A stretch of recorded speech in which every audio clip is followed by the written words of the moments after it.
You are watching Around the Bay Sports. Make sure to leave a like and subscribe. And follow us on Instagram page at Around the Bay Sports. Here are your hosts.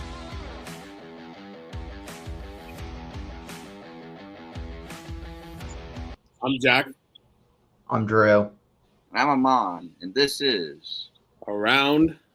The Bay. Sports. Thanks for tuning in. Another grand episode. Got some sports. We got some other sports media to share. The reactions to Hard Knocks. Joe Flacco starting at week 1 for the Browns over Shador, so we'll definitely have reactions on that. And we have a little fun debate discussion that I found that I would like to discuss. This will be very interesting, but let's get right to it. Hard Knocks. So Jack, Drew, and I, we saw the recent episodes of Hard Knocks, and it was for me, it was very interesting. In case you guys didn't know, the Bills are 1 in 5 teams that actually use a college stadium for training camp. And when I heard that fact, I was quite astonished. I assume every team just uses their facilities and practice there, but they're actually the one time they do, and they just do it in a way of like kind of like living the college life, but it's like a way to like build structure. And it was just very interesting. So Jack, when you heard about that, what was your thought process? Well, first off, I didn't know that the Bills still used a college campus or training camp. They went to, I believe, St. John Fisher University, which is in Pittsford, New York. So that's upstate New York, obviously. But it's very interesting to see that. It's like you're bringing in all the guys you drafted, the people you also signed in free agency, all your guys that came from last year, and other guys that came also undrafted. You have them all come in and you go to campus. It's like going to college, except this is a football education wise. And it's very interesting to see. I really didn't know about this for the Bills. But it's good to see them on Hard Knocks this year. Yeah, Drew, what do you thought? What's your thought process for that? When they said that, I was like, usually when teams do their training camp, they usually do like some probably like nice facilities, like teams like the Niners or other teams, they use like a nicer facility, But when I heard that they practice at college, pretty much at college, it's insane. But it's also kind of humbling for them. But keep it humble. So I like that from the Bills. And what's also from the last episode that it kind of gives a good deep dive in is Bills Mafia. That whole thing is like the most craziest fan base you'll probably ever see. I mean, they do their old tradition of breaking down tables, something about ketchup and mustard.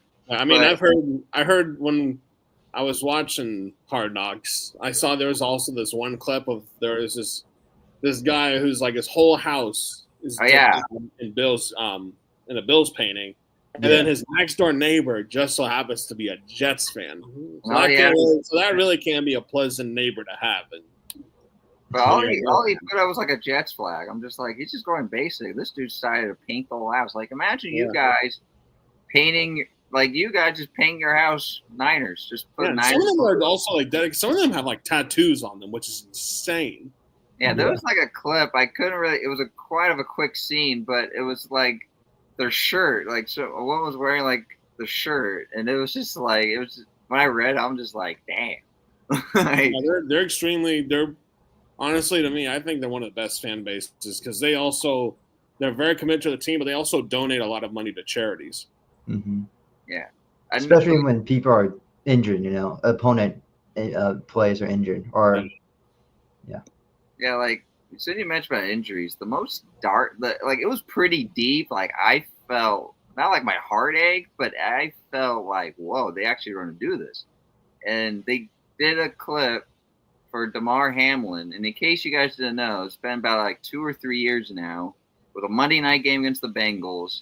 And unfortunately, he suffered from cardiac arrest. And I don't know the diagnosis at the top of my mind, but it was severe enough that he had to go to the hospital. But luckily, they woke him up. But it was just like football is like that's how dangerous it is, because you could just be walking on the field and pow, like your body, but your organs does something. But what happened to him was extremely rare. Yeah. Like, for example, he was diagnosed with something called, correct me if I'm saying this wrong, commotio cordis. It's a rare condition that does cause cardiac arrest after a blunt force trauma to the chest. So that's honestly, it was when I remember I first was sitting with my family watching this, and we were obviously praying that he was going to make it, but I guarantee you people were not sure if he was going to live or not. Yeah, like it was like that you do not see. Football is dangerous throughout the years, but like just something like that. And but when death comes on, like because that's the closest someone's come to dying on a football field. Yeah, but what was kind of the inspiration, I guess, for him, there was a clip they did where it was like he was part of like an organization, and it was something for like CPR, but then there was this other thing they mentioned, Drew or Jack, if you can remember what that clip was. Yeah. But it was just like, it was almost like an inspiration, but it's like he's even like, he did these things to keep his mind focused, where he kind of like, he opens a book and I think he mentioned like he wrote, but he like did quotes and he kind of says that over time. Cause it's like, for him, it's like every step, it just feels like, to know that you're alive. Yeah. Like, after like the Damar Hamlin situation, he has his own his own foundation. He had a drive goal. Well, toy drive goal was a modest. He wanted to try to get $2,500 for this. Instead, many Bills Mafia fans, they donated an exceeding $9 million. Yeah, they do a lot for one of their own. Yeah, it's like, but just when they were like literally breaking it down of how he was and what he went through and like his whole mindset of when he plays. But yeah, Drew, like what's your takes and just of that? Yeah, I mean, like Jack said about he had a toy goal before the incident happened when he had, like a toy goal, and then when that stuff happens, like I said, the Mafia is probably one of the best passionate sports fans in history of sports. Give back to what Damar Hamlin wanted to do. Especially doing that, like that's such a big heart for them. So I respect the Bills Mafia. I was one of the best fan bases in entire sports. So yeah, that was scary. Like that was just scary to just in general, but just like seeing how he processes, like he's holding strong and just sticking, like he's alive. He's with his teammates, his friends, his brothers, and just still playing the sport. And it's just seeing that, it almost like crack a tear for me, because it's like it was deep, very deep. But in the podcast, Josh Allen there was a little clip of a local podcast, a former Bills player and another like coworker, and they want to know like a drink joke, and Josh Allen was interesting. He doesn't drink, but he made this joke saying, like, I didn't drink for 11 years, but now it's 12. If you drink, you might get the joke. But I thought that was quite a funny. I laughed in an instant when I knew he said that. So I don't know, Jack. What was your reaction? I don't know if did you get that joke? I mean, I didn't really got it. It kind of went over my head during that time. But I heard all he had to say about his new wife, Haley Steinfeld. Oh yeah, even that was interesting. They're actually like he'd mentioned like they were doing a little improv. Like first I thought like they were actually going to do any acting. Like he wishes like, but they do like a little improv. So I was like, okay, he's doing at least a little acting along the way. Who knows? Maybe it'll be in a movie. That'd be interesting. You know what though? You know what though? Maybe that gives him having a wife for him. Maybe that gives him the extra motivation to work harder during the season. That too. I mean, if you have someone you love that inspires your goals to achieve, that gives you a big boost pretty much through life. Yeah, it does.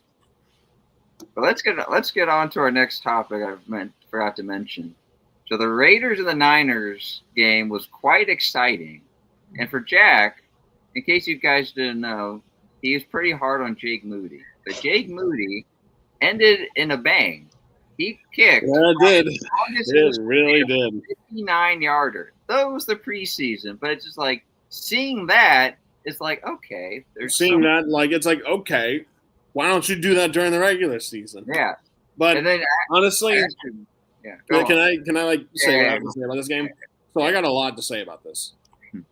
I like Jake the way. Okay, when Jake Moody missed that field goal, I was like, Jake Moody's already in midseason form because he missed a 53-yarder, and I was extremely disappointed during the time. And that was bad. I was like, oh God, here we go. What bring Greg Joseph back, please. And I remember that he even showed some Niners fan, and he was like dropping the F-bomb and flipping the bird on Jake Moody also. And that was hilarious. Yeah. But for the way that everybody else played, I think everybody else played okay. Jake Moody was, to me, the main guy of the game. He made 3 field goals. Mac Jones, he played better. He still threw a pick, but he did 13 of 16 for 135 yards. He'll be a good second guy. When Brock Purdy played, he played pretty well. 5 of 7 passing, 66 yards. Didn't get sacked, but Carter Bradley got sacked twice. The defense played fairly well also. I'm excited to see what Aston Jeanty can do. He looks like he has a lot of potential. Yeah, I think he could be the next Marshawn Lynch, especially with Pete Carroll as the head coach. So that could be a very interesting situation. But I also liked what I saw from Robbie Chosen, who used to be called Robbie Anderson. Now he's doing it Chad Ochocinco and calling himself Robbie Chosen. I liked what I saw from him. He could be an underrated threat to the Niners. Well, for the Niners, excuse me. And he had 5 catches for 92 yards. And Brock Jeff Wilson Jr., he rushed the ball a couple times. He did pretty well. But all in all, I think the Niners did very well. I'm glad that Jake Moody made most of his kicks. I prefer he made all of his kicks, and he wouldn't have to hit a game winner. But they looked well, and I mean, just another time the Niners beating the Raiders in the preseason. And we go to next week, play against the... I think, last week. Did it tie? Last year, did it tie? Maybe. Maybe I'm not sure. On the tie or some weird flag call at the conclusion. Yeah, something like that.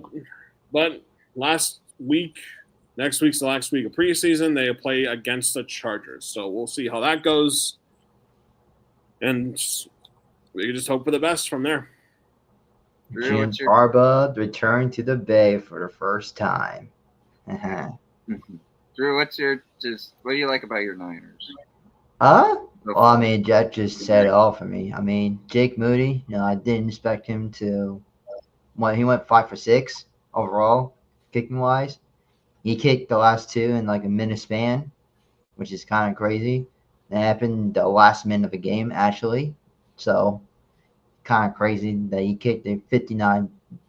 Don't get me wrong, it was inside a dome, so it's a little bit easier, but it's not like winning currency, But that is his career high, though. Yeah, that is career high, but it's preseason though. Yeah, but it's preseason, so can't say that as a career high because it's just a preseason, people. But I know, but it still would have been his career high anyway. Yeah, it would have been, but the Jacksonville kicker last week. Yeah, 70 yards. 70 yards is still insane that he did that. Yeah, so. But yeah, I think the Niners played better overall. I mean, from like 30 points last week to the Broncos to 19, it's kind of a big difference for sure. I mean, Ashley Jenny, he played better. He did better than having a 3 carry. He had like 7 carry, 33 yards against the Niners. which is better than he had against the Seahawks, where he had 3 carries and -1 yards. But like Jeff said, he has a lot of potential, being Marshawn Lynch, especially with Pete Carroll as a head coach. But overall, I mean, great game for the Niners. I mean, obviously the Raiders, they also give us a great game. So, very hard odds. But we'll see about James Harbaugh coming back to the Bay for the first time. And then yeah, so you guys talking about Genty, and I think you guys saw that stiff arm he made. Yeah, I did. I was just like, this guy's Yeah, like. that was a nice one. But I feel like another player to maybe compare. I want to say Derrick Henry. When he came in, he was about a little taller than what he is now. But I don't know. When I see him, I know he's probably wearing the number 2, so it's like it's triggering me. But it almost feels like he's like almost with a Marshawn Lynch, but then like a little touch of Derrick Henry. I just feel like if he gets like a massive growth spurt, it feels like this guy might be like our. He's going to be quite a big one because, I mean, Derrick Henry. He's called King Henry for a reason. Like, yeah, Gene T being a rookie. I mean, you got a guy Ashton Gene T 5'8" versus Derrick Henry who's 6'3". He's going to be but quite when he came, I mean, like Derrick Henry, he kind of came in like he was a little small. Not as small as Genty, but he was like a little small. But then he got that for him, he had that massive growth spurt, and it was just like he's a king. He's a titan now in the NFL. But Genty, he got a touchdown with a great time to see. So I haven't, because every time he touched the ball, I'm always worried. Like, don't get hurt. We need you. He will help our running game, which that's been a struggle. Yeah. But when he was drafted, though, he was like when Derrick Henry was drafted, he was like 6'2". Then he eventually grew to 6'3", 246. Jeez, that's a freight train. 240 is crazy. I know, Maybe I'll try to get Derrick Henry as my starter next year for fantasy. Well, he's doing the LeBron diet thing, whatever. He's doing the LeBron routine thing, spending millions of dollars on your body. Let's get back to topic. But for the Raiders, the first pass to Geno Smith to Brock Bowers for 28 yards. What a catch! Like Bowers is just improving every year. We have like a great tight end in this league. We might have like the Dave Casper of the Raiders. No, that's a little too soon. A little too soon, but I feel like he's getting to that approach slowly but surely. The defense, a pick. Chin got a pick on Mac Jones. I don't know why Mac Jones threw that pass. It was completely covered. Not sure why he threw that, but I feel bad for the Raiders. I know they lost, but they scored 23 in the first, a little less than this one, but the scoring is there, which has been another dire need of his offensive yards and offensive scoring. And for Jesse though, he will chime in and talk about the Raiders and Niners, but unfortunately, he has no access to the internet for tonight. Hopefully, we'll see him Wednesday. We got to see you Thursday. We got to see you next podcast, Jesse. Yeah, we got to see you.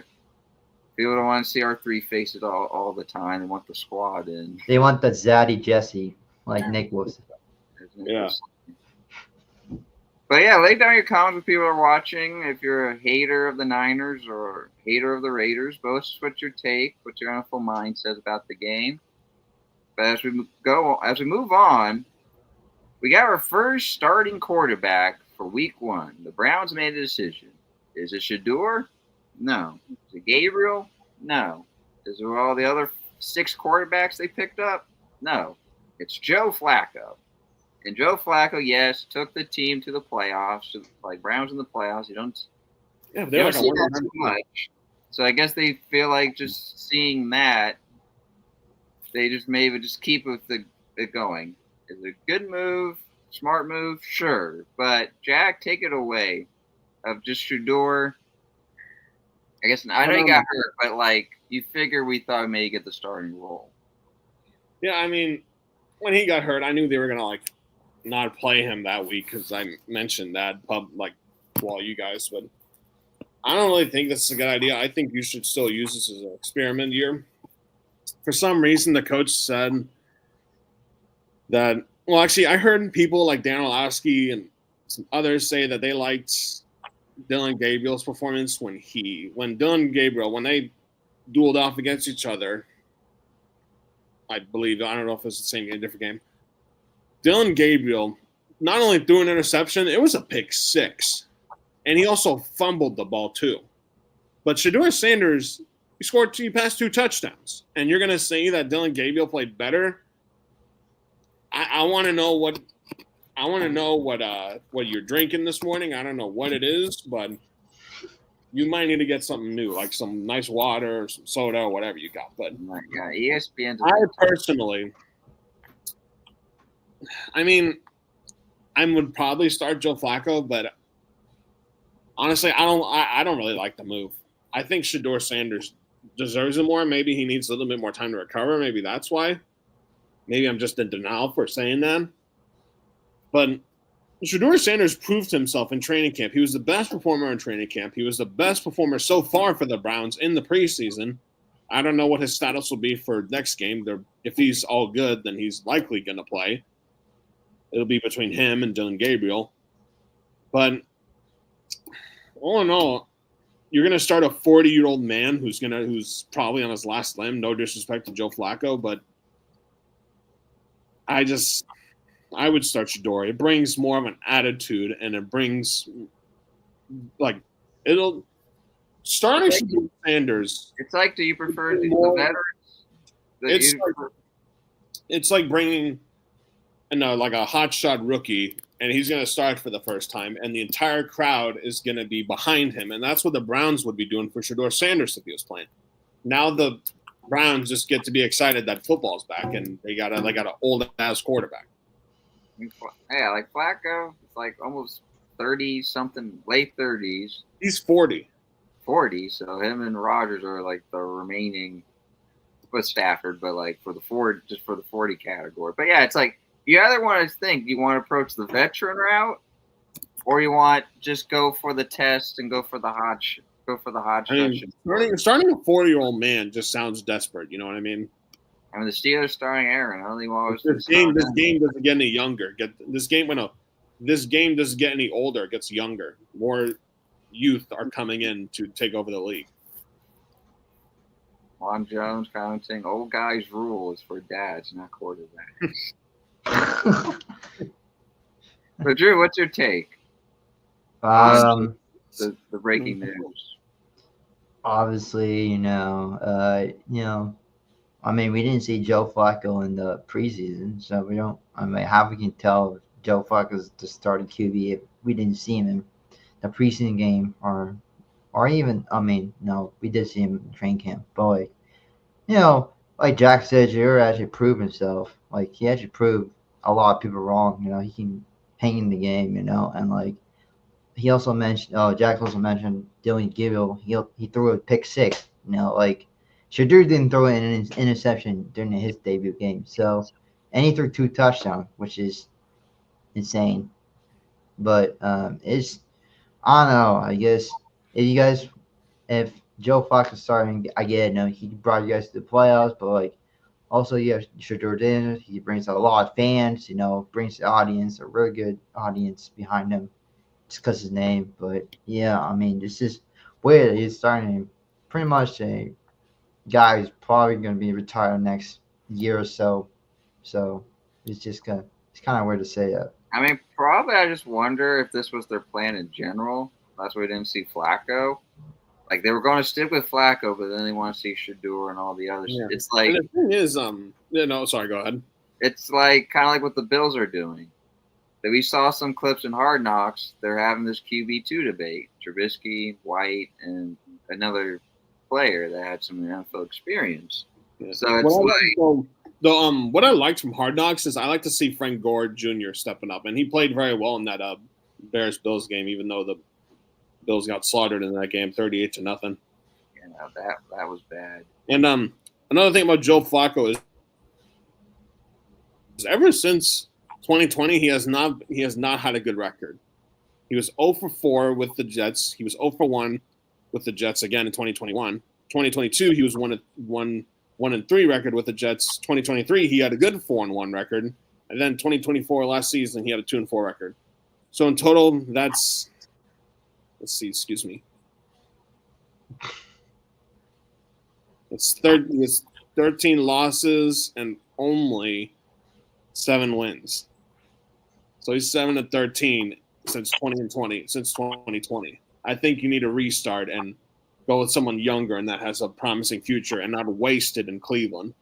I guess Shador might be just going to be the back. He probably cleared one of the backup roles. So as the weeks go by, Flacco gets hurt. And Deshaun Watson's just taking their money, so there's no point in starting him anymore. I mean, Shador, if he ain't going to start, he's clearly the backup. But comment here, Mesfin saying Flacco is slow and steady, not explosive, but does not cause turnovers either. That's probably another reason maybe why they went for Flacco. Perhaps, yeah.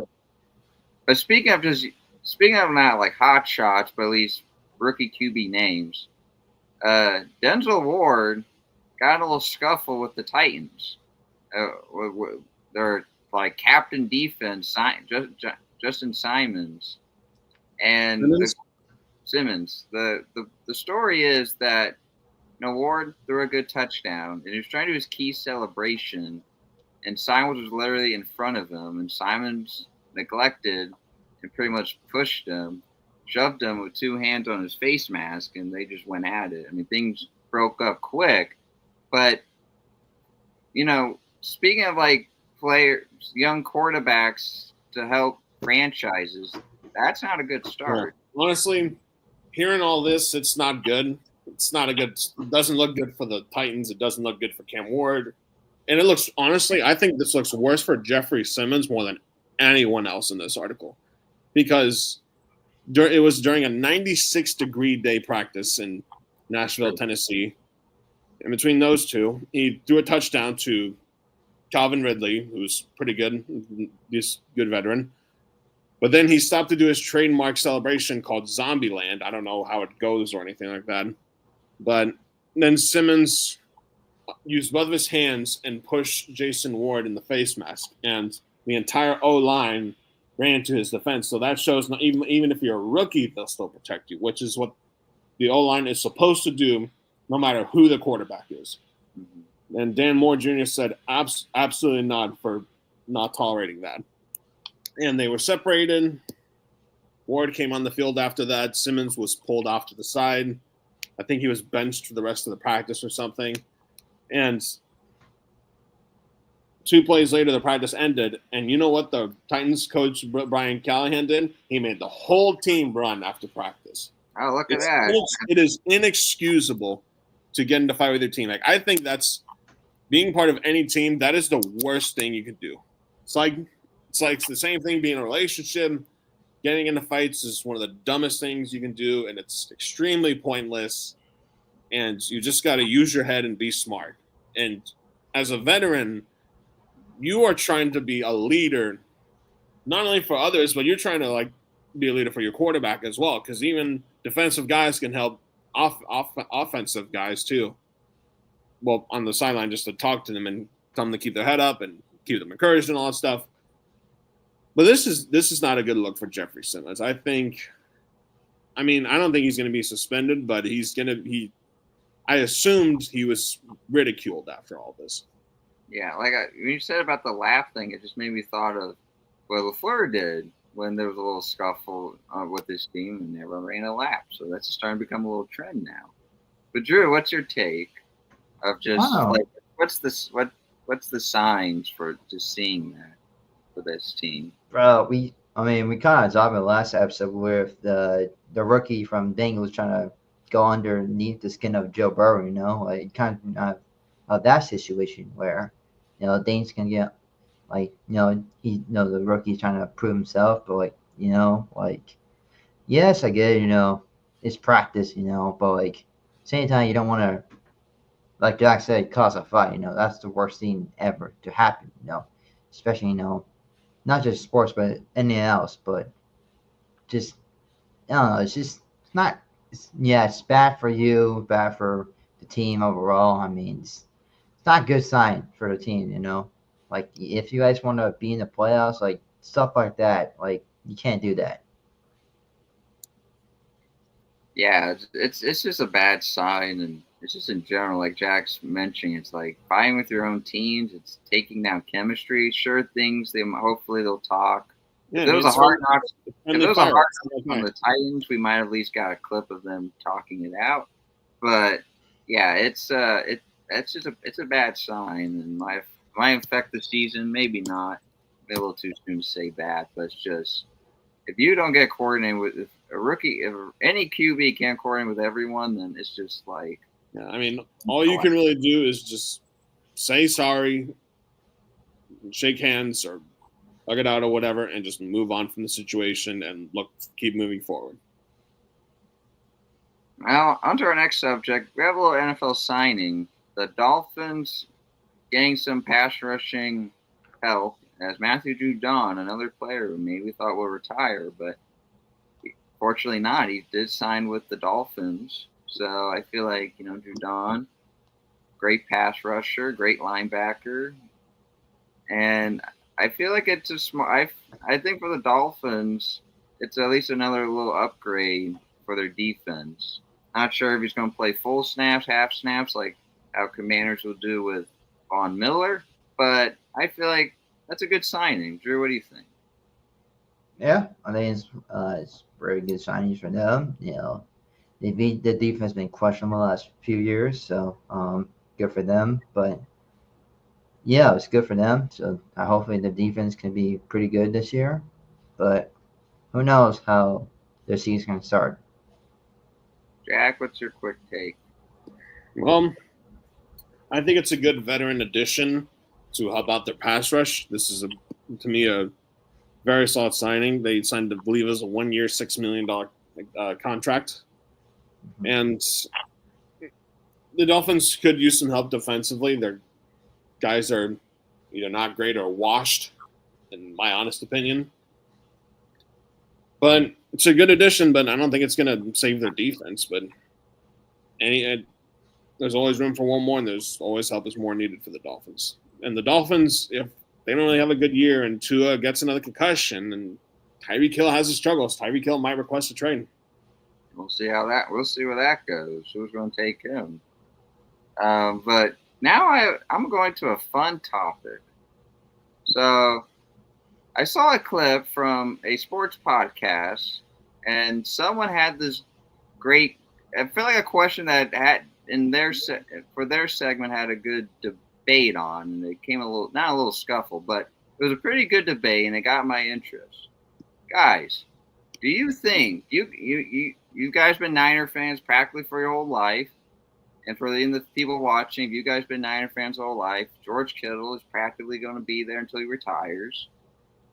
And do you like him enough? Do you consider him to being a top 3 tight end of all time in any shape and form? Just the way he plays, I guess. Yeah, just his play style, anything. Because when I saw this, I'm like, wow, that's interesting.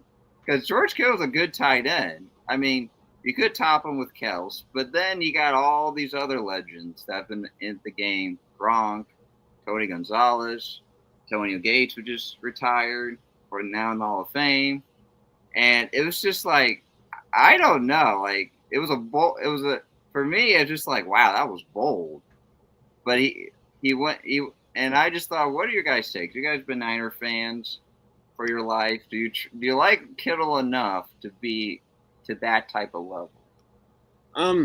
Position. I mean, in my honest opinion, I don't think he's there quite yet. He still has ways to go, but he is, to me, one of the most balanced tight ends of all time.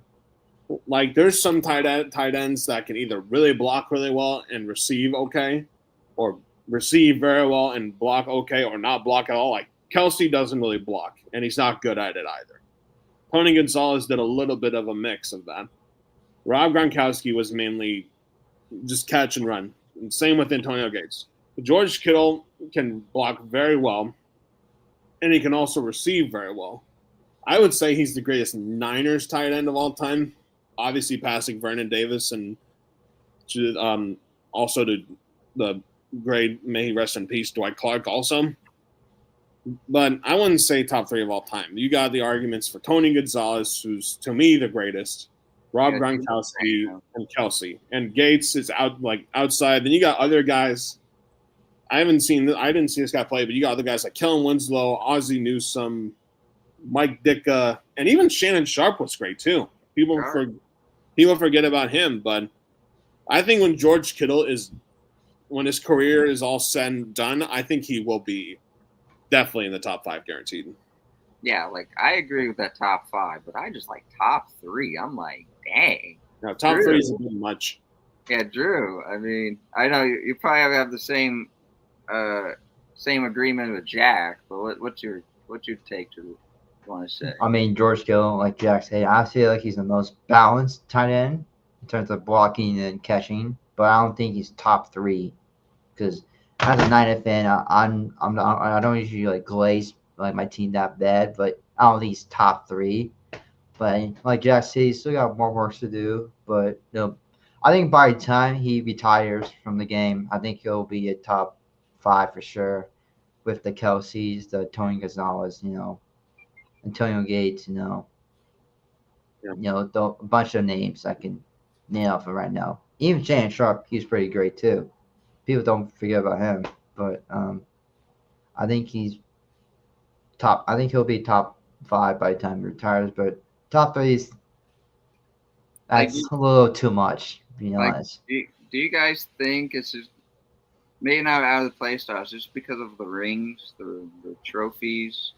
Well, I mean, that kind of does like fall into play a little bit, but I mean, push came to shove right now. I would take George Kittle over Kelsey, honestly, any day, even no matter what.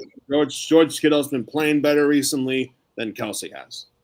Okay, well, this might be a Niner hater question, but seeing how this comment is saying Kittle needs a spectacular catch in a Super Bowl to raise himself into the top 10. So maybe Finn here maybe doesn't see Kittle even in the top 10. He should be in the top 10, but what's your reaction? I think he's saying like top 10 all time. All time.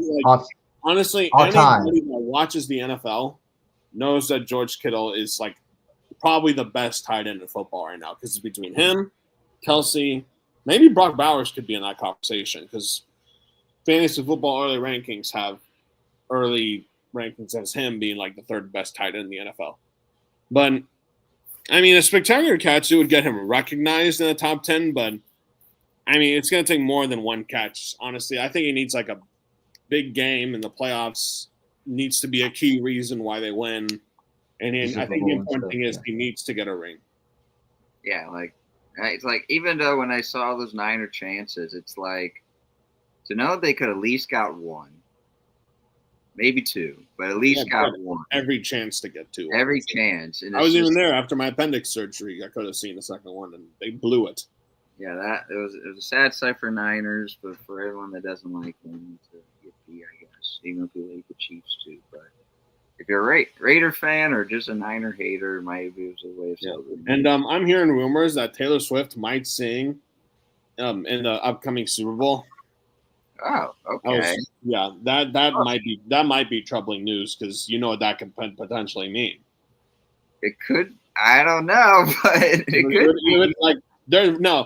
If this is, I'm telling you no, because there's no official, but if there is an official confirmation about this, every NFL fan is going to hit the panic button, and everybody's screwed, and we got to see those assholes on TV again. Unless the script have already been written, as the NFL scripters have wrote the tale of this year's season. Yes, as I mentioned that, you guys think it's NFL a TV show. It's not.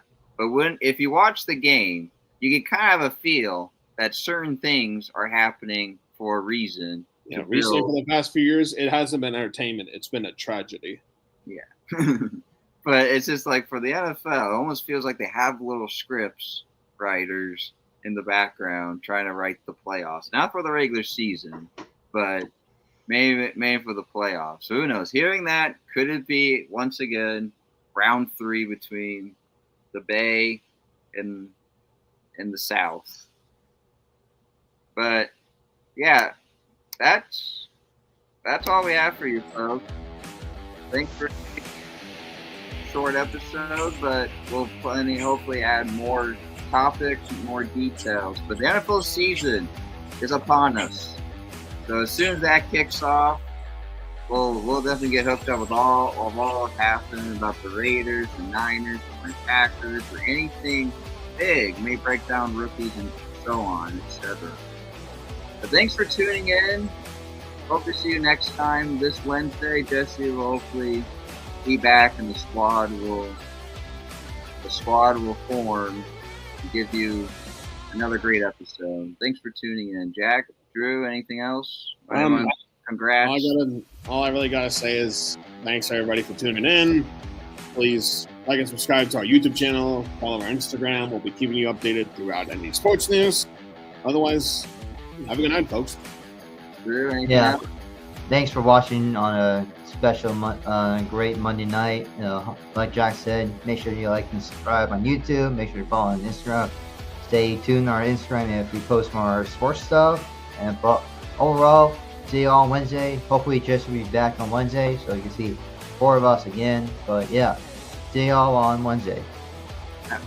Thanks for tuning in. Thanks for stopping by, and have a good one.